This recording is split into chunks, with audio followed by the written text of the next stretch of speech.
what began as a quiet late-night hike quickly slid into one of those stories about missing hikers, strange lights, and a forest that feels far too alive to just be trees. You are listening to ASMR 404Found.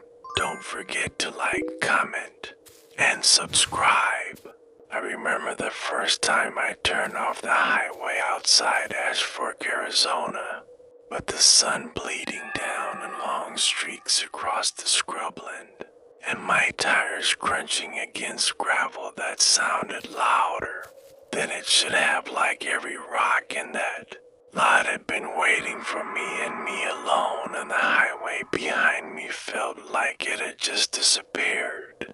The moment I left it, like there was no way back, and the first thing I noticed was the trailhead sign leaning forward like an old man bent to whisper a secret you don't want to hear, and I swear I felt the weight of its crooked shadow before I even read the letters carved across its sign. Wasn't much to look at, just rough wood, nailed to posts silvered with age, but the names carved into it made my chest tight. Not the usual initials of hikers passing through, not the funny messages or dates you see on every trail marker, but names etched so deep that would seem to bleed gray splinters one on top of another, layered over decades.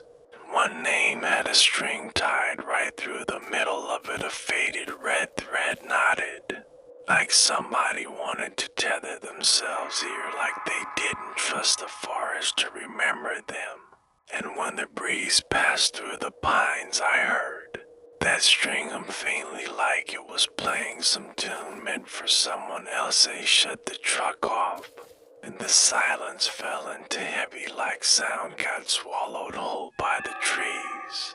And for a moment all I could hear was the ticking of my cooling engine and the faraway buzz of cicadas rolling like static, and my hand hesitated on the door handle because I realized I was listening for something else, something underneath the cicadas, something just quiet enough that my body recognized it before my brain did, and in that gap of hesitation my throat tightened the way it does before you say grace at a table. But I wasn't praying, not yet, when I finally swung the door open.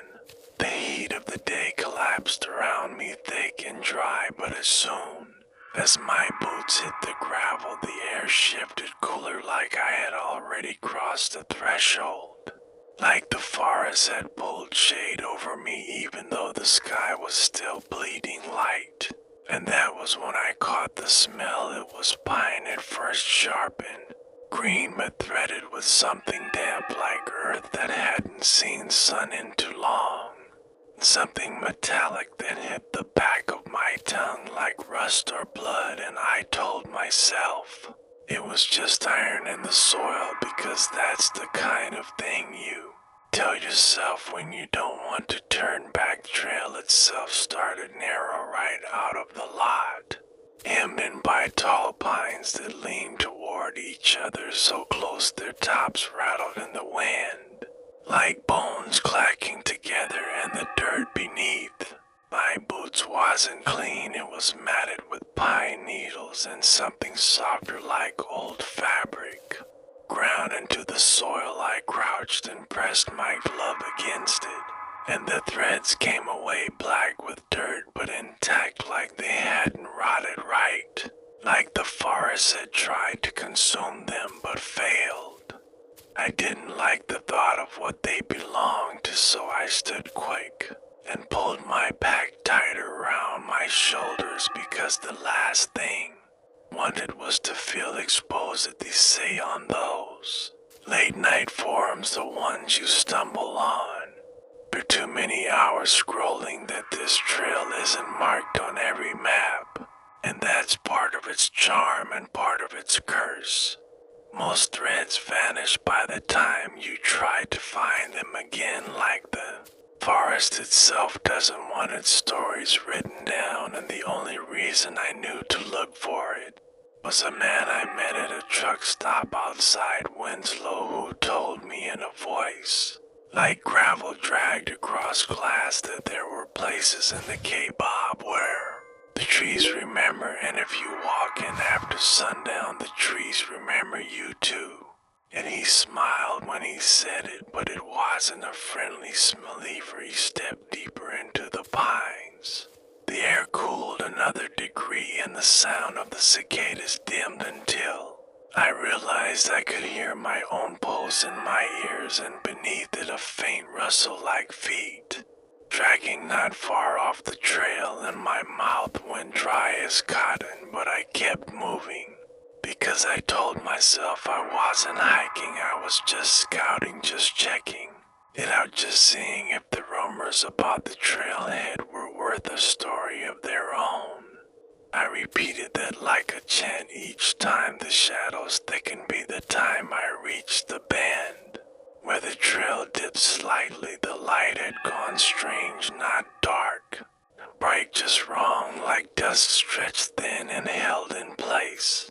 Like old film on a projector stuttering, and the sky looked bruised, the kind of purple you see on skin after the blood has sunk deep. And when I glanced back toward the parking lot, it wasn't there, not the sign, not the gravel, not even the faint gleam of my truck windows. Just the trees closing behind me, shoulder to shoulder, like they had always been. And my stomach nodded because it meant I had already gone to far path, tilted down into a hollow, and the smell grew thicker, metallic, and wet. And every crunch under my boots felt softer until I realized the pine needles had thinned out, and the ground was padded with scraps of fabric, old shirts maybe, or bedding, or packs torn apart and pressed flat into the dirt. And I thought of the carved names on the sign of the red string tied through letters like veins, and my throat closed around a word I didn't want to say, but the forest said it for me in a whisper, shaped like my own, and I froze and the air went still. For a moment I thought I saw something in the tree line, tall and pale between the trunks, standing too still to be human. But before I could look long enough, the wind came back sharp, carrying the rattle of branches and the groan of wood shifting against wood, like voices layered over each other. And I knew the trail wasn't asking me to keep going. It was daring me. I stepped down into the hollow, and the temperature dropped like I had walked into the basement of the world. The air was damp and heavy, and it clung to my skin in a way that felt more like hands than mist, and every sound I made echoed back wrong. My boots crunching the fabric-strewn ground sounded muffled and doubled, like someone else was walking in sync just a beat too late. And I tried not to think about it, but it threaded into me like a hook, and no matter how slow I went, the echo followed wet. Trees thickened around the hollow, their trunks darker here, their bark rough and cracked like old leather, and I noticed carvings, not initials, not hearts, not the usual trail graffiti, but long cuts running vertical up the bark, too straight to be natural and too deep to be made with a pocket knife. And when I laid my hand against one, it felt warm, even though the air was cold, like the tree itself was breathing shallow under my palm. I pulled back quick because my body knew before my mind could catch up that something wasn't right. The forest floor was littered with scraps, not just cloth, but metal, to a zipper here, a buckle there, the curved edge of a pot crushed flat and rusted. When I leaned down to look closer, I saw that the edges of the fabric weren't frayed by time. They were clean, sheared, smooth, like cut by something sharp, and the metallic tang in the air made more sense, though I didn't want it to. My throat dried out so bad I had to swallow twice to get anything down, and even then it felt like gravel up ahead. The trail forked, though no map had shown it and no forum post had mentioned it. One side sloped down darker, the ground swallowed in shadow, and the other climbed upward, winding through trees that leaned into close like they were listening. And for a moment I thought about turning back, but when I turned my head, the way behind me looked thicker, like the trees that were upon themselves together in minutes, and I couldn't see even the faint glint of sky I had left behind.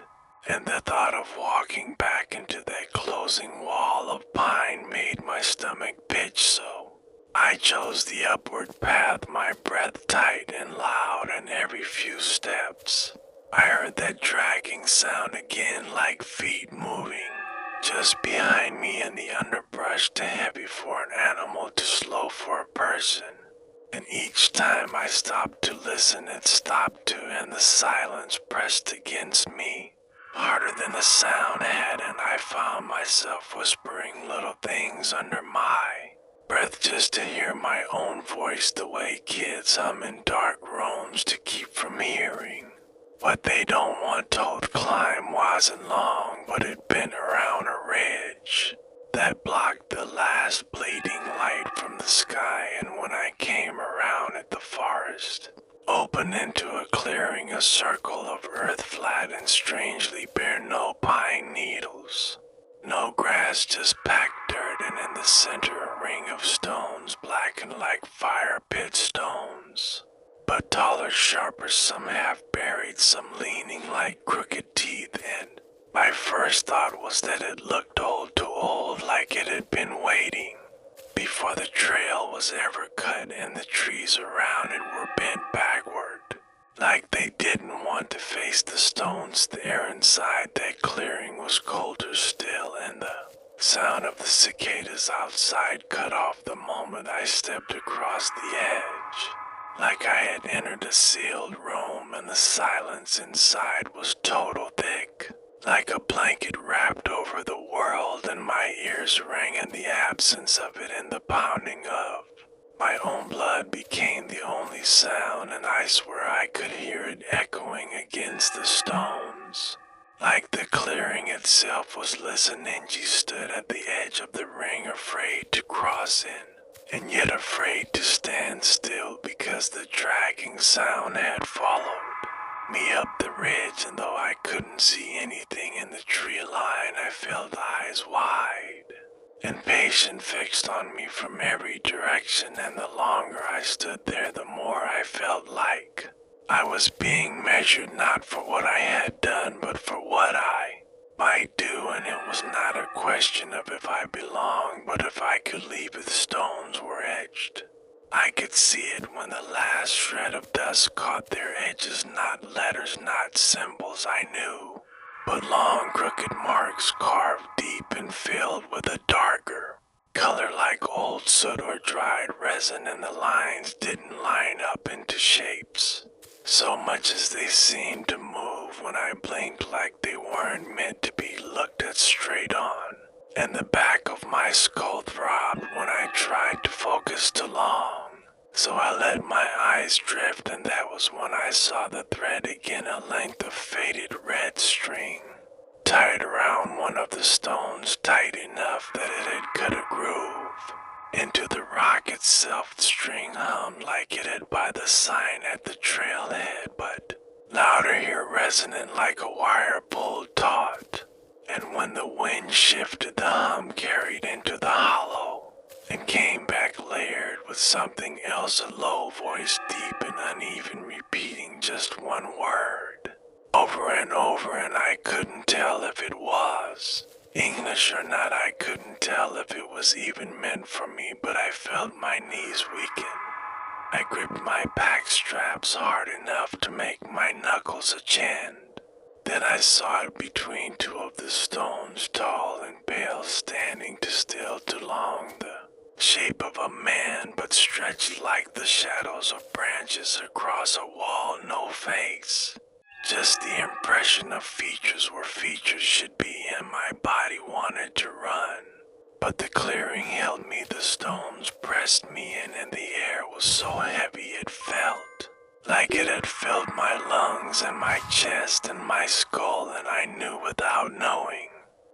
that this place remembered me now the way it remembered the others. The way it kept their names carved and their threads tied and their scraps buried in the soiland. I heard my name again, not the way a person says it, but the way a place breathes it. The shape between the stones did not move, and yet I felt the shift of it deep in my ribs, like it had taken a step toward me without touching the ground. My pulse raced against my throat hard enough to drown out the ringing in my ears, and the hum of the string grew sharper like wire cutting through air. For a moment I thought the sound came from inside my own chest. He told myself not to blink, but the sting of the cold air forced my eyes shut, and when I opened them the figure was gone, and yet not gone, because the shadows of the stones stretched wrong. They crossed the bare earth bent at angles that did not match the moonless sky above. One of those shadows curved straight toward me, curling like a hooked finger across the dirt, and I wanted to back away, but my legs locked as if the packed soil had grown hands and taken hold of my ankles. Silence inside that circle was heavy, but layered, like it wasn't empty at all, like it was filled with the weight of voices. Too low to hear pressing from every side, and when the wind moved in the treetops outside the clearing, I noticed that not a single leaf stirred inside the ring of stones. The air was dead here, but not lifeless. It felt like standing in a church basement long after the congregation had gone home. But the echo of prayers still clinging to the walls, he forced myself to breathe slow and steady. I thought about something my grandfather used to tell me back in Missouri, that when you come across a place that feels wrong, you do not curse it, you do not call it evil. You treat it polite, like an old neighbor who might be listening through thin walls. Because respect was the only way out, so I muttered under my breath, "Thank you for letting me see, thank you for letting me stand here," and the words tasted strange like iron. But they steadied me just enough to shift one boot backward off the bare earth onto pine needles again. Difference hit me like stepping from water into air. The pressure in my skull eased, the ringing dulled, and the drag at my ankles loosened. But the weight of being watched did not lift, and as I looked at the stones, I saw more of the red string, not just one loop, but dozens tied in crisscross knots, some frayed to thread, some fresh and tight, and I realized that every name carved back at the trailhead might have left one here too. I wondered how many had ever walked back to their trucks afterward. The dragging sound came again, louder now from the tree line just beyond the clearing, and my body finally broke from its freeze. I turned and climbed fast up the ridge back the way I had come, my breath loud in my ears, but never loud enough to drown the sound of steps and the needles behind me, and I didn't dare look back because some part of me knew that if I saw what followed, it would not let me go. By the time I reached the fork again, my legs burned, and the path that sloped downward into shadow seemed darker still, like it was swallowing light whole, and the thought of what might live down there twisted my stomach.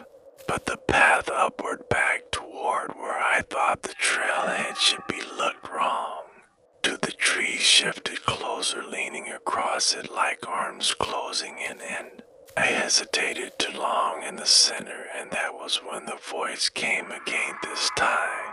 It wasn't just my name, it was longer, a string of words dragged like heavy chains across my ears. Not English, not anything I recognized, but it sank under my skin like a bruise blooming fast and hot, and I stumbled forward desperate, just to be moving, to be anywhere but staying.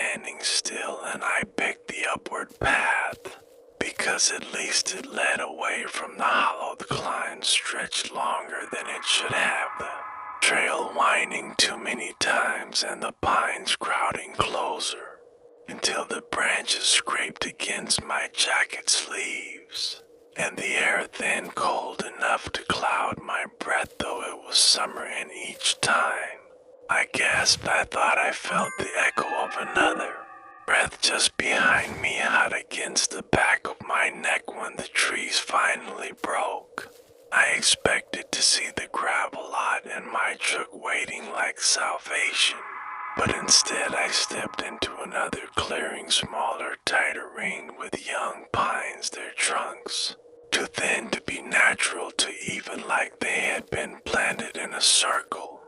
In the center stood another sign, not wood, not metal, but stone, a flat slab carved with the same crooked marks I had seen in the clearing below, and across its surface hung were string dozens of loops tied together like a web swaying gently.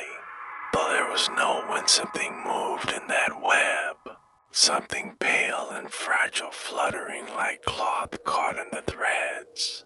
But as I stepped closer, I saw it was not cloth, it was skin, strips of it dried and thin and curled at the edges like parchment.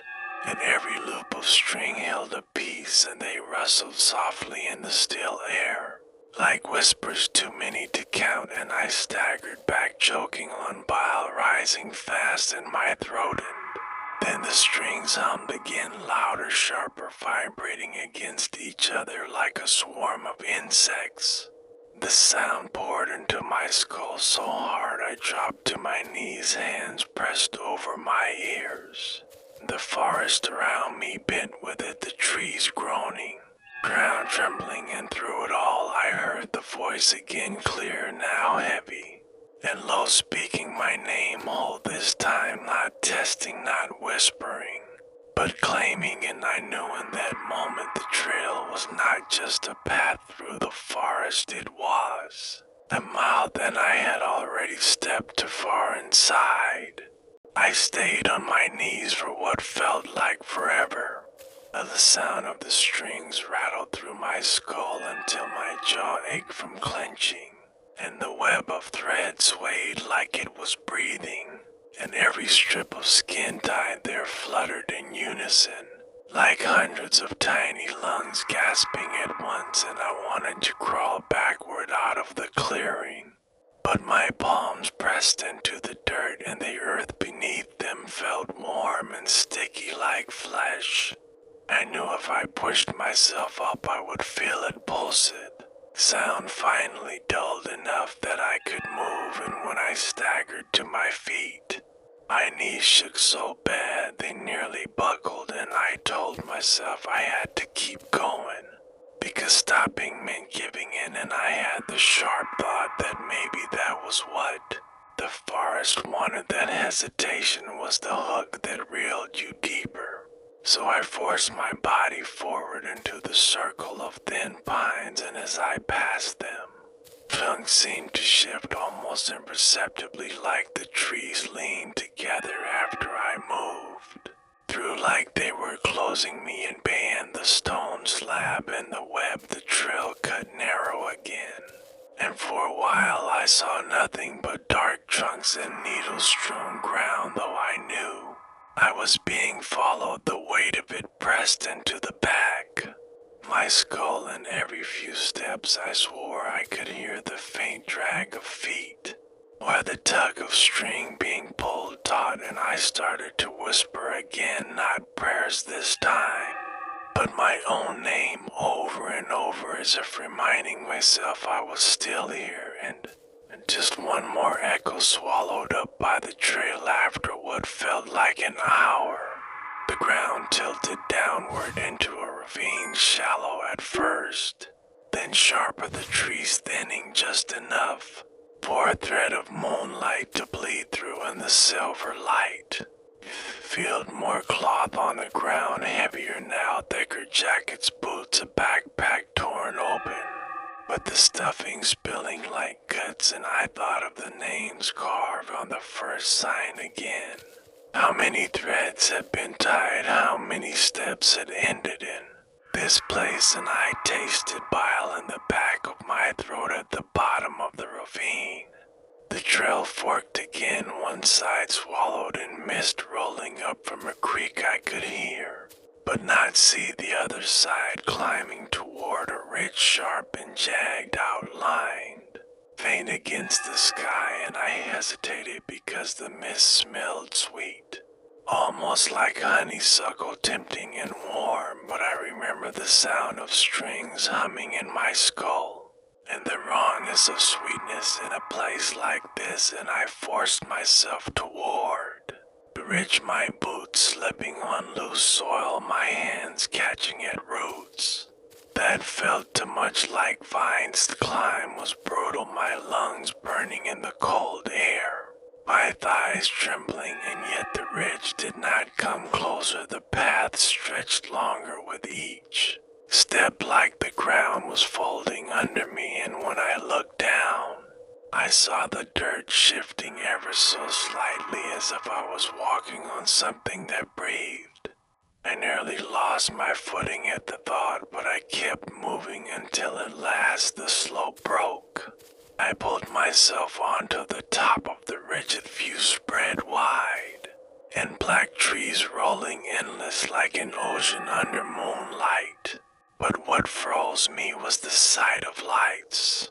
Not far off, pinpricks glowing faint orange scattered through the forest, like campfires or lanterns, dozens of them, too many to belong to hikers. And they flickered in unison, rising and falling as if tied to the same unseen breath.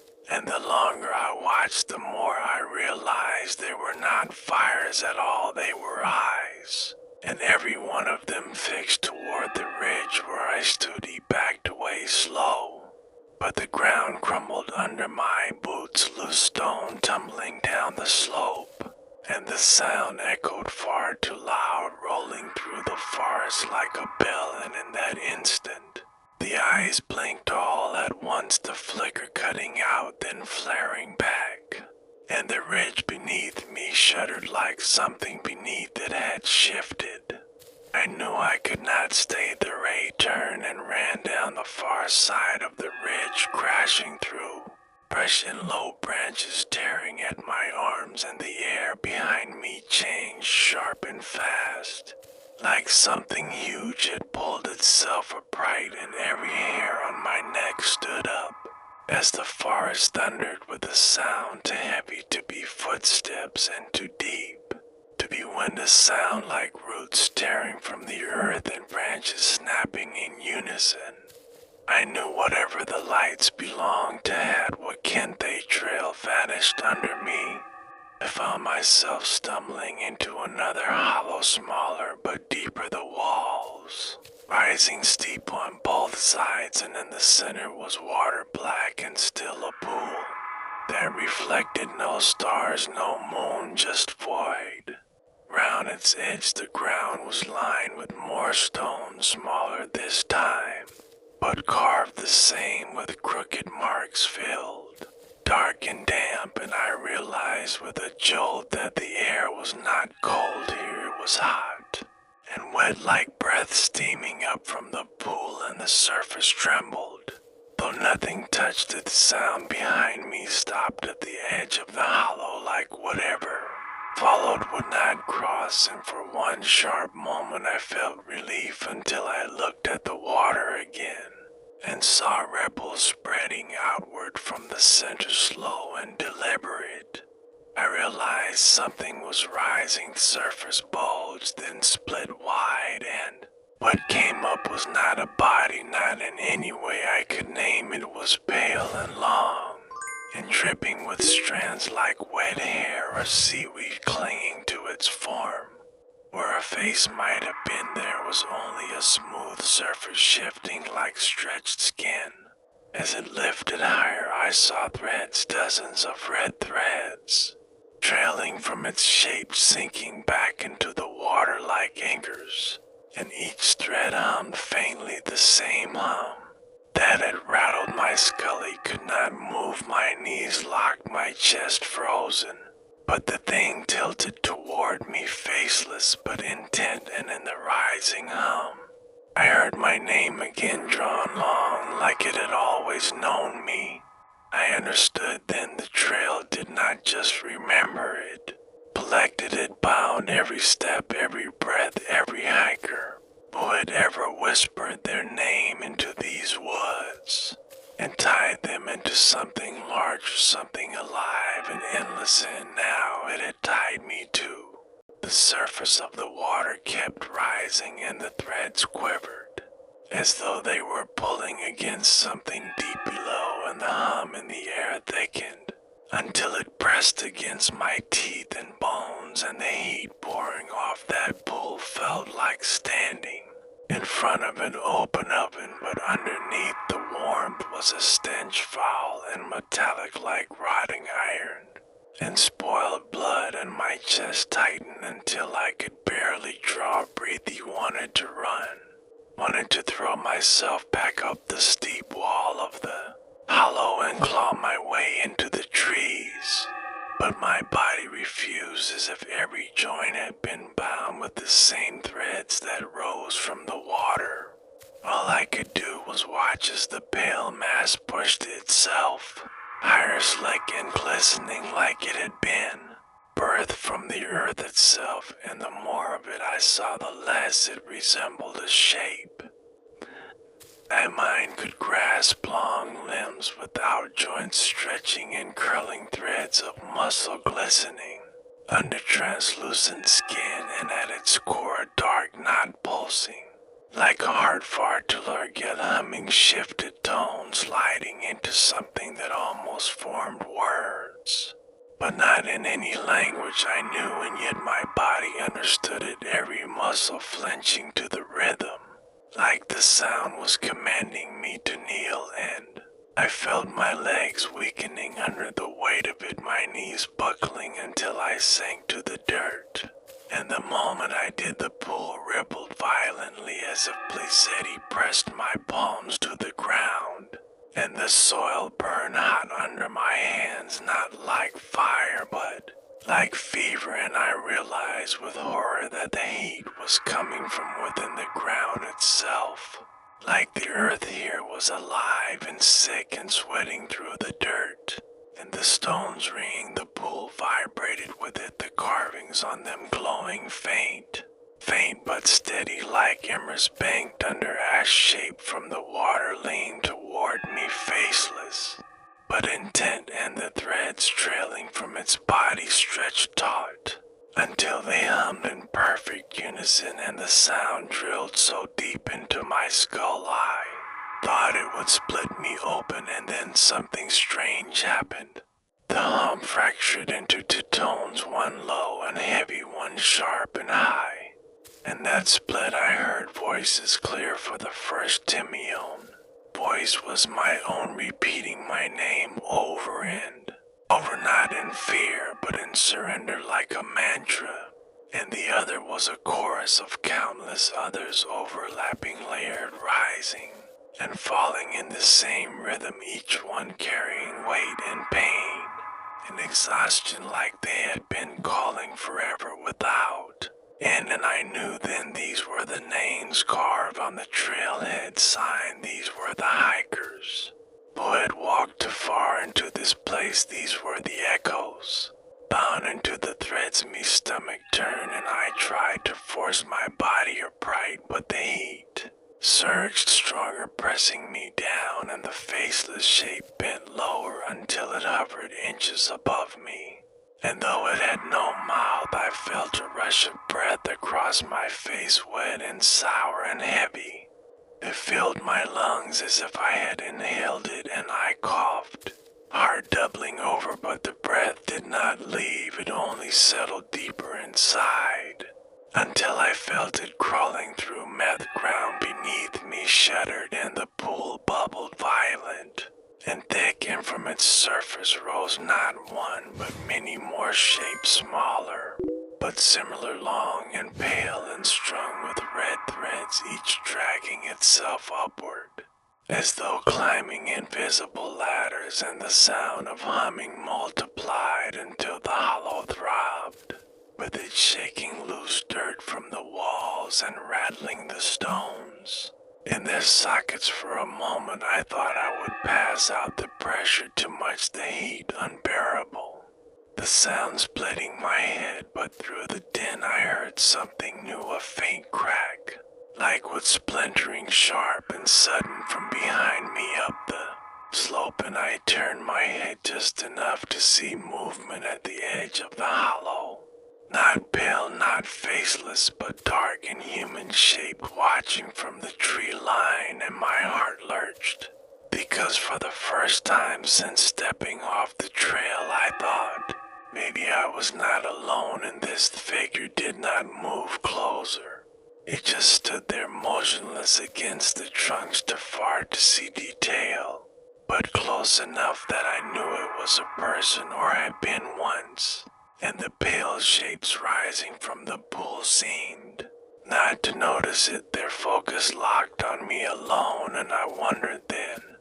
The figure was another hiker trapped like me, or something worse, something that had learned to wear the forest the way a hunter wears camel. The humming surged louder, pulling my attention back to the pool, and the largest shape reared a bright, towering tall enough that it blocked the sky above the hollow, and though it had no face, I felt its gaze like a weight pressing down, and I knew with absolute certainty that if I stayed here I would not leave, not as myself, not as anything, but another thread, another name, another hum in the endless carousel. I forced every bit of strength into my legs and pushed off the burning soil, stumbling toward the steep wall of the hollow, my fingers clawing at roots and stone, my boots slipping on loose dirt, and the sound behind me roared louder, the thread snapping taut as if trying to reel me back. The heat seared the back of my neck like breath chasing me upward, but I did not stop. I clawed and pulled and scrambled until my hands caught the lip of the slope.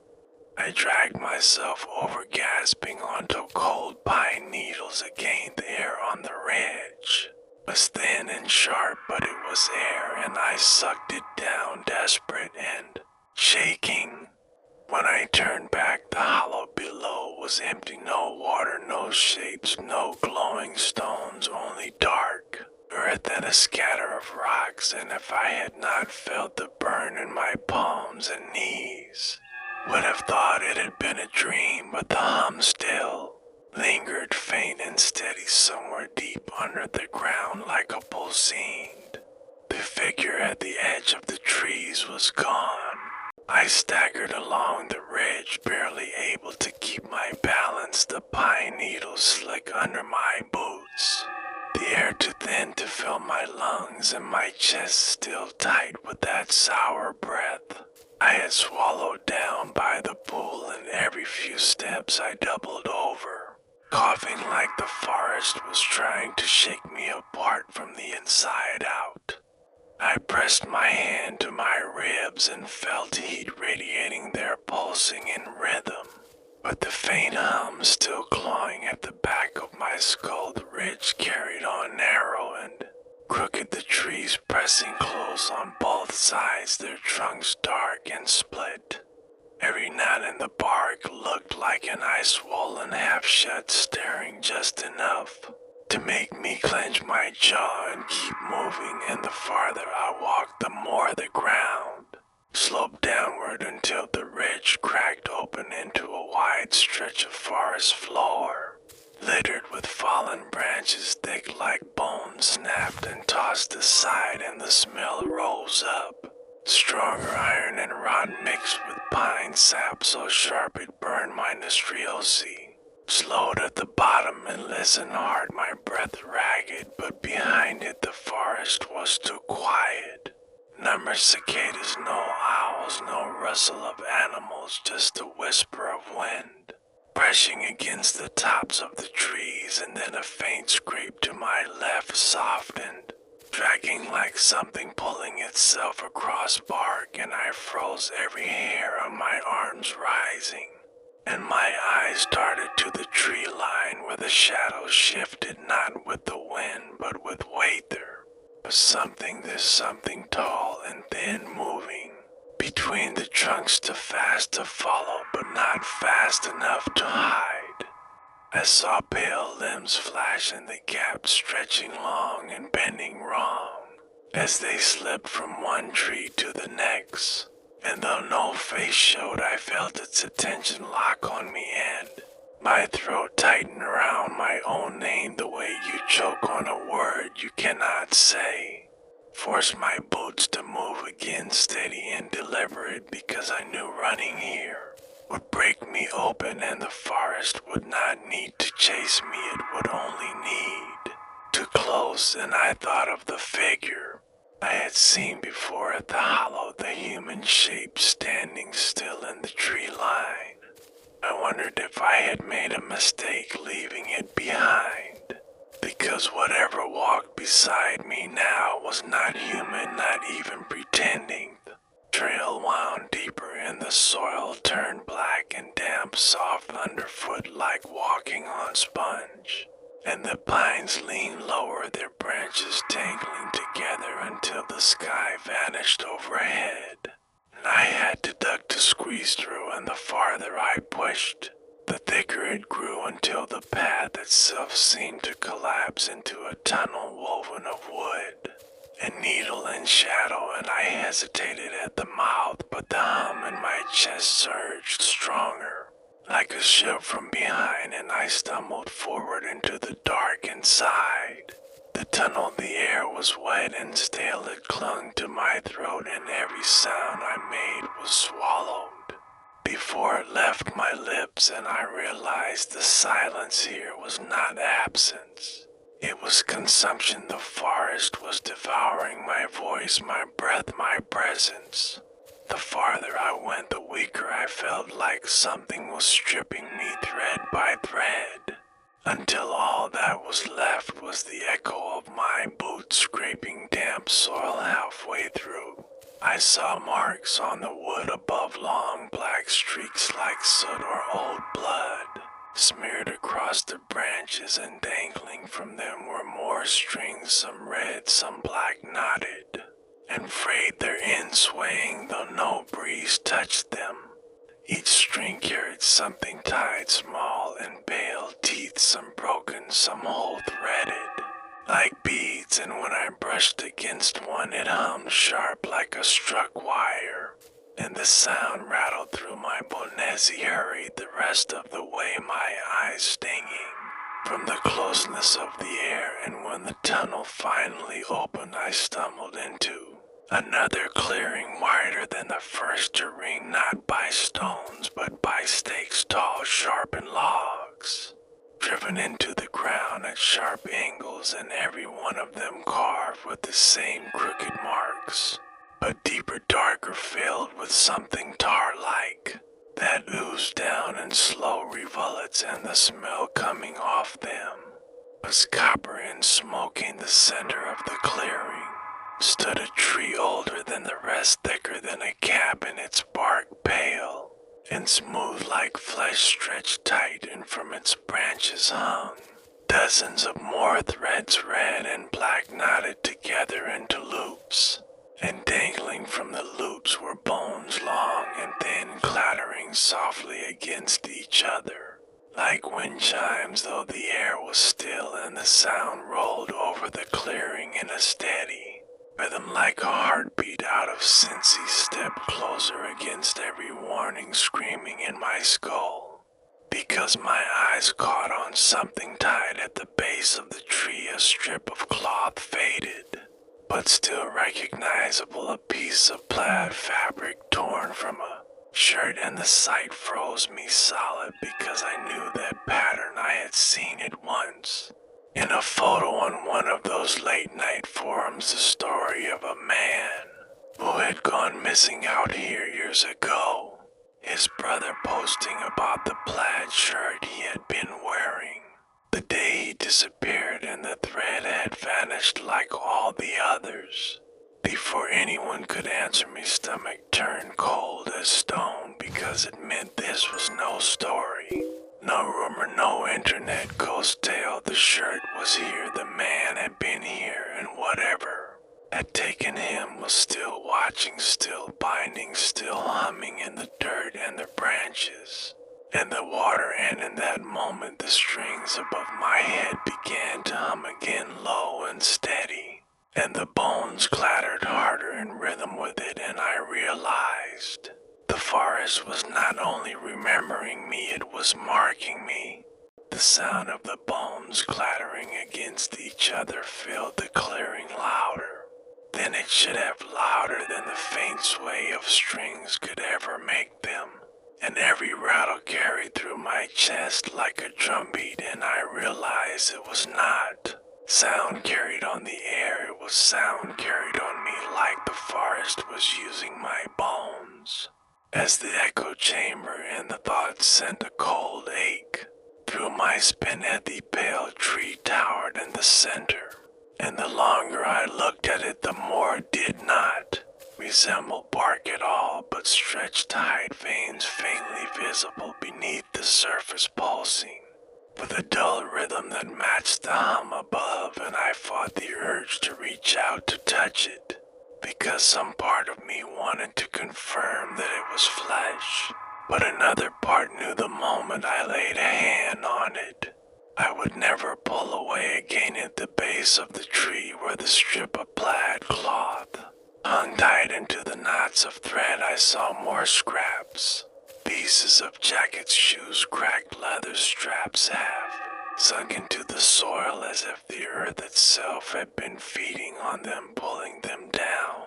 And though every piece was worn with age, none of them looked decayed, just preserved, as if the forest would not let them rot. And I thought then that maybe it would not let their owners rot either. Them shifted higher, and the threads hanging from the branches began to sway, though no wind touched them, moving in unison, like they were being pulled from somewhere deeper, and my ears rang so hard I staggered to my knees, pressing my hands over the sides of my head, but it did not help. The sound was inside, not outside, vibrating through marrow and blood, and I coughed again hard enough to bring a taste of iron to my tongue. When I opened my eyes, the clearing was not empty anymore. Shadows ringed the edges of the stakes, tall and still too many to count their shapes, long and thin, with arms that hung low nearly to the ground,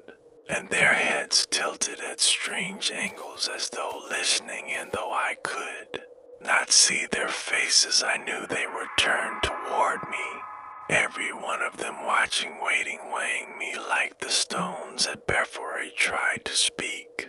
But my throat caught dry and tight, and the only sound that came out was a hoarse whisper of my own name. In the moment it left my lips, the shadows stirred, shifting in unison, like the sound had drawn them closer, and the bones rattled harder overhead, and the hum cut deeper, until I thought my skull would crack. The pale tree split with a groan, a seam opening in its side wide enough to reveal a hollow inside, not empty, but filled with movement, writhing pale limbs pressing outward, slick and wet, and the threads running from its branches tight and pulling taut like veins straining. And I realized the tree was not holding those limbs, it was birthing them.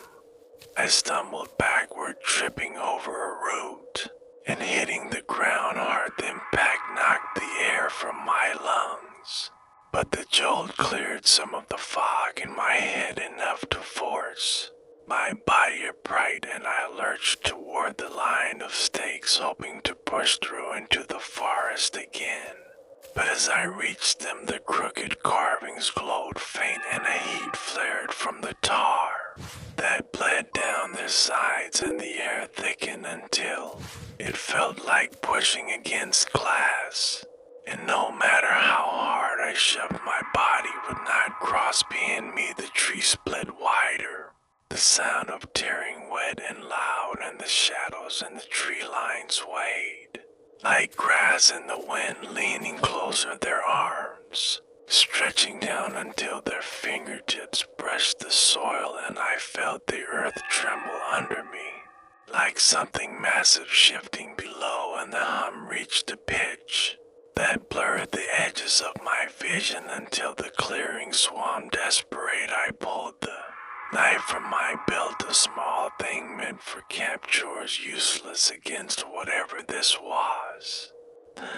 I slashed at the nearest thread hanging low from the branches above, and the blade caught just enough to sever it, and the sound cracked sharp like lightning, the hum faltering, the bones clattering out of rhythm, and the figures around the clearing recoiled with a hiss that vibrated through the stakes. I slashed another thread and another, each cut loosening the weight on my chest, though each one burned my hand as if the string carried heat, and by the third I could smell my own skin singed.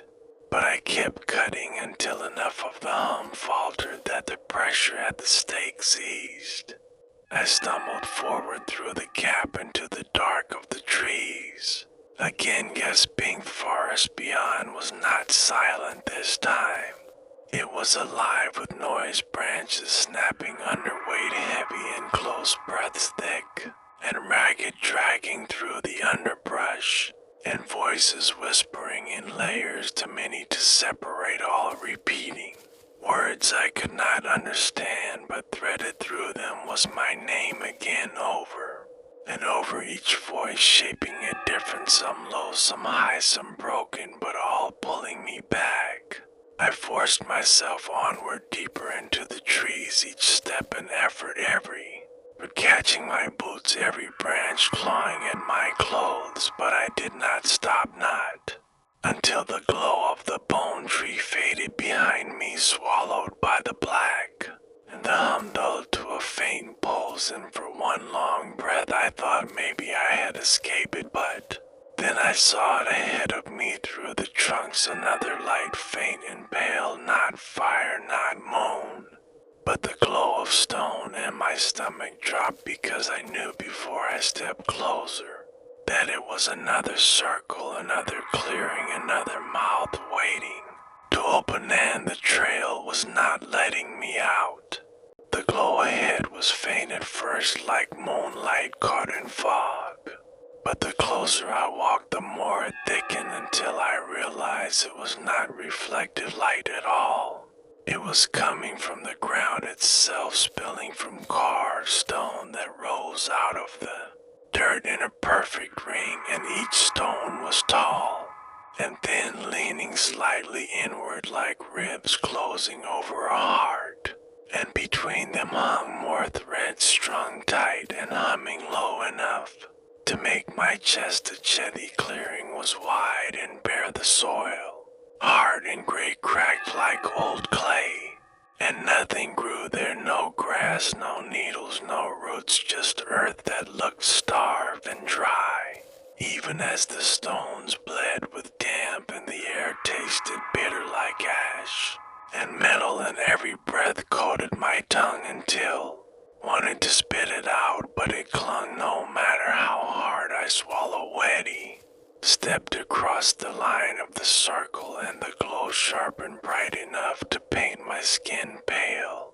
and the hum swelled until it sounded like 1,000 wires strung tight above my head, but beneath it I heard voices again, faint, overlapping, rising from the cracks in the earth, like steam whispering too many words at once, and though I could not understand them, they pulled at my body the way a tide pulls at a swimmer, dragging me toward the Chintari. Fought to stay at the edge, my boots grinding against the dirt, but the pull grew stronger the closer I looked at the stones, because the carvings etched into them, moving, shifting, sliding across their surfaces like worms, burrowing under skin, and each time I blinked the shapes rearranged into patterns that almost made sense, like letters forming and breaking and forming again, until my eyes watered from trying to hold them still. At the center of the circle, the earth dipped into a shallow pit, and inside lay bones stacked high, not animal bones, not scattered, but arranged neatly. Rib cages nested inside skulls, long femurs laid like beams of a foundation. At the very top sat something that did not belong. A lantern, black iron, cracked at the seams, glowing from within with the same pale light that poured through the stones, and the sight of it froze me more than the bones, because it was a human thing, an ordinary thing, and yet it pulsed with the same life as the first. That voices surged louder when I looked at it, urging not with words but with intent. My body leaned forward like a puppet tugged by unseen strings, and I took a step. Before I even realized it, my boot slipping on the edge of pit and stones around me, groaning like approval. I caught myself at the last moment, breath ragged and sweat dripping down my spine. But I could not look away from that lantern, its glow steady and patient like it had all the time, and the whirl thumb swelled sharper, and the threads strung between the stones began to tremble, as though something heavy was pulling against them from above. And I lifted my eyes and felt my stomach clench, because the sky above the clearing was not sky anymore. The trees that had ringed the circle were gone or bent backward, and overhead stretched nothing but blackness deep and endless, broken only by shapes writhing, slow, massive shapes that looked like roots or veins stretching across the void. Every thread from the stones climbed upward into that darkness like marionette strings. In every hum was their breath. Something moved at the edge of the pit. I saw a figure crouched among the bones, a shape small and twisted, hands pressed over its face, rocking back and forth, muttering too fast to understand. And when it looked up, I staggered back, because the face staring at me was human, but torn wide. The skin stretched around the mouth until it split, and the teeth inside clattered together in time with the hum, and the sound of it rattled the pit louder than any voice. I knew it was not a person, not anymore. It was what the forest made of you. When you stayed too long, thing rose, slow, bones cracking under its weight. His eyes caught the pale light and glowed hollow and empty like lantern glass. My legs shook so hard I nearly dropped where I stood, but I forced myself to move back toward the edge of the circle, because instinct screamed that stepping closer meant never stepping out again. And the figure tilted its head like it understood, like it knew what I feared and wanted me to test. Edie turned and bolted, slamming my shoulder into one of the glowing stones, the hum shrieking as if I had torn wire from the sky, and the threads whipped against my arms, slicing shallow cuts that burned hot and bright. But I shoved through them into the tree line beyond the circle, my breath heaving and my chest on breath. Forest outside was no relief, darker than before, and the hum still followed, vibrating under the soil beneath every root and stone. I knew then that there was no leaving the trail by will alone. The forest had me in its grip, and each clearing, each hollow, each circle of stone was only pulling me deeper into its body. And as I stumbled through the tree's branches, tearing at my face, my clothes, my skin, I realized the voices had grown clearer, not just whispers, not just noise, but words threading through the hum, words in English, this time repeating slow and steady. Come back, it said, come back, come back, come back. And the worst part was a part of me wanted to obey, Trail tilted downward sharper with every step, the trees crowding in so close. I had to push my shoulders through their bark, the ground slick and soft with moss. They gave way beneath my boots like stepping across soaked carpet, and the air heavy, enough to crush my chest, each breath dragging, and damp rot and Ironi kept moving because behind me I could still hear the circle humming, the stones grinding low like a choir of teeth, and above that, the voices repeating steady, come back, come back. Come back, each word louder with distance instead of weaker, until the sound pressed at my ears from inside, as though the forest had planted it in meth ground dipped further into a ravine, narrow and slick, and the walls on either side gleamed wet, the streaks of black like tar seeping through cracks, and the smell rising from it burned sharp enough to sting my eyes, and I used the roots jutting from the sides to climb down into the hollow, though every time I grabbed one it pulsed faint beneath my palm like a slow vein, and I had to grit my teeth to keep from letting go. The bottom of the earth opened wide into a cavern half hidden under tangled branches. The entrance low enough I had to crouch to fit, and the moment I stepped inside, the air changed thicker still, but quieter, muffled, as though the forest outside had been silenced. I realized the hum here was not above, not around, but beneath, coming from deep inside the earth itself. The cavern stretched farther than the light reached, but pale glow bled faintly from the stone walls, veins of quartz, or something older catching light that had no source and painting the rock in shifting colors. Green, gray, pale, white, and the deeper I went, the more the walls narrowed into a throat pressing me forward into dark. Me boots scraped against bones, scattered loose along the floor, ribs cracked and splintered, femurs snapped clean, skulls caved in, and every one of them pale and dry, yet they did not crumble, they gleamed faint in the glow preserved, like the forest would not let them break, and the crunch beneath my weight echoed through the cavern louder than any step should, and I realized the hum beneath my feet had matched the sound exactly, as though the earth was repeating. Meth passage widened into a chamber, and I froze at the edge, because the ceiling vanished into black so high I could not see the top, and from it hung roots thick as pillars stretching down,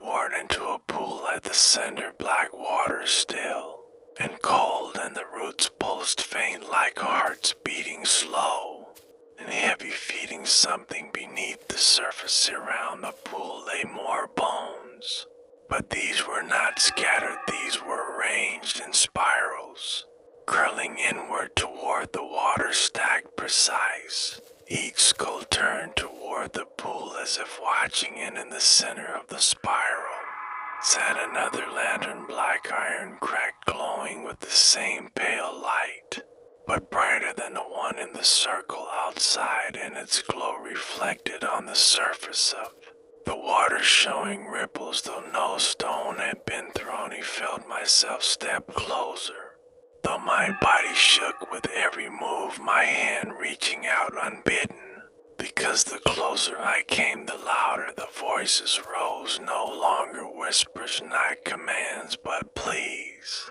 layered in desperate hundreds, maybe thousands, each voice unique, some young, some broken, some old, all crying the same word out over and over, help, help, help, help. He staggered at the edge of the pool and peered down into the water, and for a breath my chest locked, because the surface shifted into faces, dozens of them, hundreds, staring up at me, mouths open in silent screams, eyes wide with terror, their features shifting constantly like wax, melting and reforming, in every one of them familiar, though I had never seen them in life, only in photos online. Faces of hikers gone missing, from articles and forum posts and grainy police bulletins, all preserved in the water, like it had swallowed them whole of the roots above, shuddered, dripping black into the pool, and the faces broke apart, reforming into something else, long pale limbs writhing up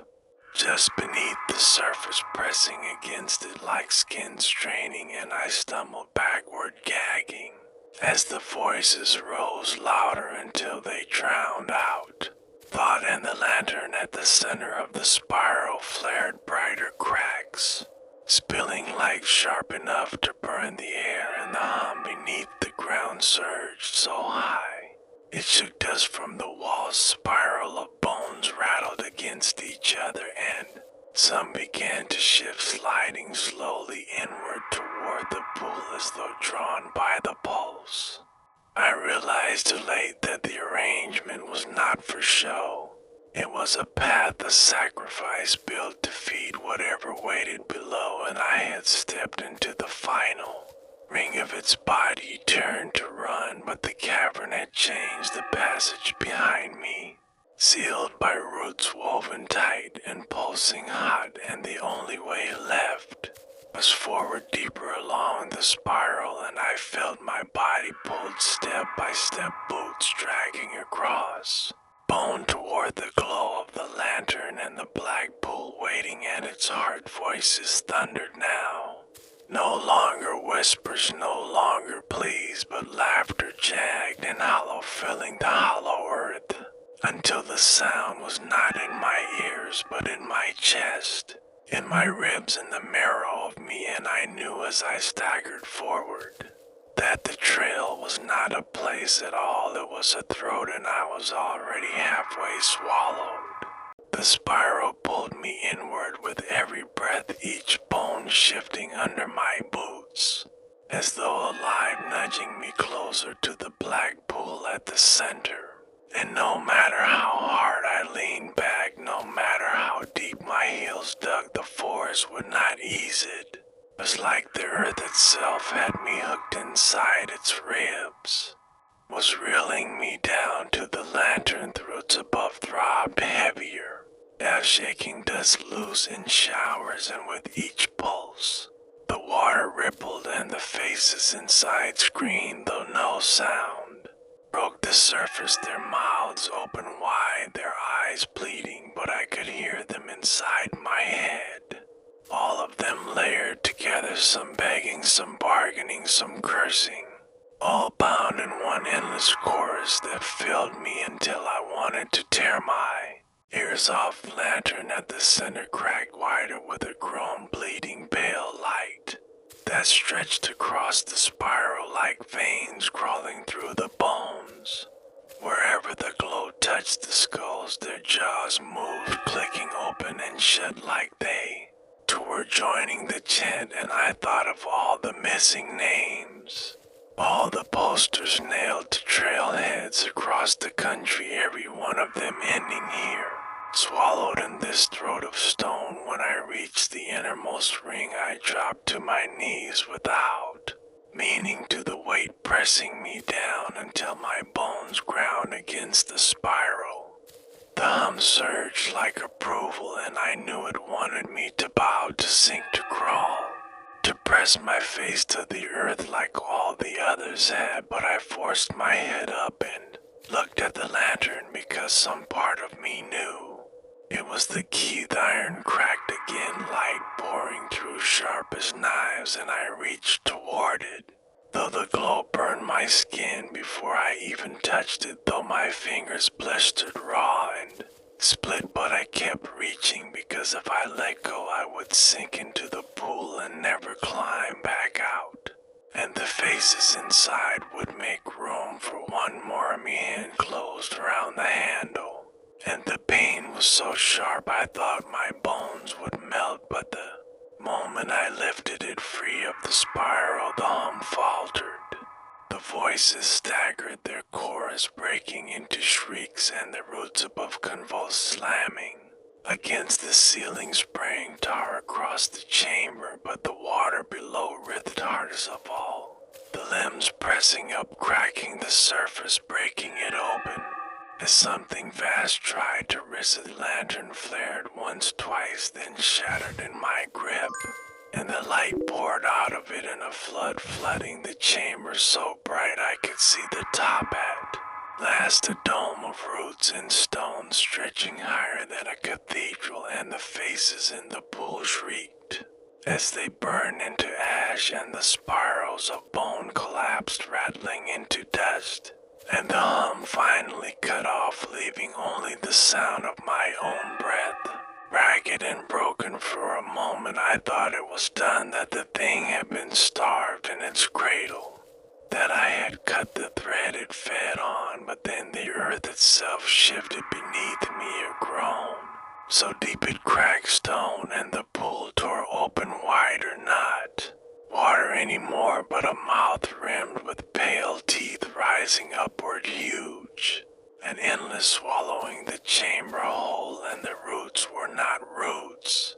They were tendons straining, pulling the jaw wide. I ran, though there was no path, though the spiral had collapsed into rubble, though the passage behind was still sealed with pulsing flesh. I ran, because some instinct told me that when that mouth closed, it would not matter where I was, inside or out, it would all be gone. The walls shuddered and split, veins bursting, light bleeding through them in violent flashes, and in those flashes I saw things pressed into the stone, bodies all buried sideways, their hands clawing outward, their faces twisted in silence.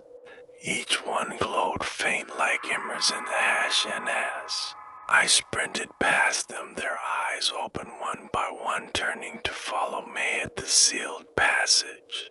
Without thinking, drove my knife into the root wall again and again, the blade tearing hot fibers, spraying black that steamed against my arms and face. And the voices behind me rose again, not begging this time, but howling rage layered so loud it split my vision wide, and I hacked until the wall gave, until the roots sagged open, enough to shove myself through. The forest outside was alive, the trees shaking as if in a storm, though no wind touched them, the ground heaving like waves, the stars above gone swallowed by writhing dark. And in the distance I saw the glow of the bone tree, burning from within, threads snapping one by one as figures pulled free and staggered into the woods, shadows breaking loose to wander.